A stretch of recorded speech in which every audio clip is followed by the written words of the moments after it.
Sukihoto, Namo Buddhaya.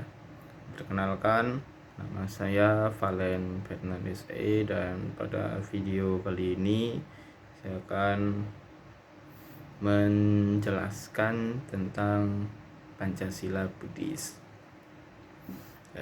Jadi Pancasila Buddhis itu adalah bisa disebut sebagai pedoman hidup kita sebagai umat Buddha. Lalu isi dari Pancasila itu yang menjelaskan tentang aturan-aturan moralitas. Yang pertama yaitu aku bertekad mati diri menghindari pembunuhan atau menyakiti makhluk hidup. Jadi pada sila pertama itu kita itu berlatih sebagai umat Buddha itu kita berlatih bagaimana caranya kita menghindari sebisa mungkin kita menghindari dari perbuatan pembunuhan ataupun menyakiti makhluk hidup. Jadi ketika kita menyakiti makhluk hidup atau menyakiti seseorang itu sebenarnya kita sudah melanggar sila pertama.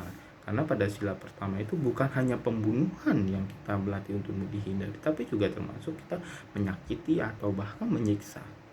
Lalu di sila kedua yaitu kita berlatih untuk menghindari mengambil barang yang tidak diberikan atau tidak mencuri biasanya. Jadi pada sila kedua ini umat Buddha itu diajarkan untuk tidak seharusnya kita itu mencuri atau mengambil sesuatu yang bukan milik kita. Kemudian pada sila ketiga yaitu kita melatih diri menghindari perbuatan asusila. Yang keempat yaitu kita melatih diri menghindari ucapan yang tidak benar. Ini termasuk ucapan bohong, gosip, lalu ucapan-ucapan fitnah, lalu bisa juga ucapan kasar, kata-kata kasar. Itu kita hindari semuanya. Lalu yang terakhir yaitu kita menghindari minuman-minuman memabukkan yang dapat melemahkan kesadaran kita. Jadi Pancasila ini dari yang disebutkan sebelumnya itu kita tahu bahwa ini sebenarnya adalah landasan moral kita sebagai umat Buddha, khususnya sebagai umat awam dalam menjalani hidup. Dengan kita menjalani Pancasila dalam kehidupan sehari-hari, ada manfaat yang dapat kita peroleh sebagai umat awam. Yang pertama yaitu reputasi kita pasti naik. Pasti kita mendapatkan reputasi baik karena kita menjalankan 5 sila. Semua orang lihat kita punya moralitas yang sangat baik, otomatis reputasi kita juga pasti naik dikarenakan moralitas kita yang baik. Lalu dengan reputasi kita yang naik otomatis orang-orang akan senang sama kita, orang-orang akan bahagia bersama kita, orang-orang tidak akan merasa khawatir sama kita. Jadi kita dikelilingi dengan orang-orang baik.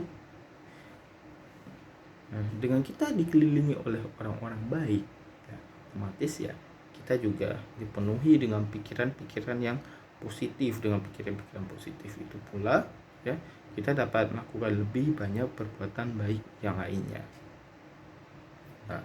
Lalu manfaat selanjutnya dari menjalankan Pancasila ini kita ketika kita meninggal dunia kita bisa masuk ke alam yang lebih tinggi seperti alam surga. Itu kita bisa dengan kita rajin menjalankan Pancasila. Oleh karena itu kita sebagai umat Buddha itu harus bersungguh-sungguh dalam menjalankan Pancasila dalam kehidupan sehari-hari. Oleh karena itu kita gak bisa kita hanya ngomong saya mau menjalankan sila, saya menjalankan sila kok, tapi nyatanya itu kita tidak bisa mempraktekannya dengan sungguh-sungguh karena sebenarnya walaupun kedengarannya mudah, tapi nyatanya dalam kita menjalankan hidup itu pasti ada beberapa sila yang tidak sengaja kita langgar. Seperti contohnya Mungkin ketika mood kita jelek atau emosi kita lagi sensitif ya, nah biasanya kita tiba-tiba suka melontarkan kata-kata yang kasar kepada lawan bicara kita. Nah itu saja sebenarnya sudah melanggar sila keempat. Nah, ada beberapa contoh kecil lainnya yang dapat menyebabkan ya sebenarnya kita itu tidak dapat mempraktikkan Pancasila ini dengan seutuhnya ya, dengan lengkap. Oleh karena itu ya kita itu harus membangun aditana atau tekad untuk menjalankan Pancasila dalam kehidupan sehari-hari. Aditana ini ya kita sebagai umat Buddha tentu saja kita harus melakukan tekad di depan patung Sang Buddha. Dengan kita mengucapkan tekad di depan Sang Buddha bahwa kita siap melaksanakan Pancasila di kehidupan sehari-hari setiap hari. Ya, diharapkan dengan kita beraditana di depan patung Sang Buddha, ya kita dapat menjalankan Pancasila dengan baik dalam kehidupan sehari-hari kita. Demikianlah penjelasan saya tentang Pancasila. Sekian, Namo Buddhaya.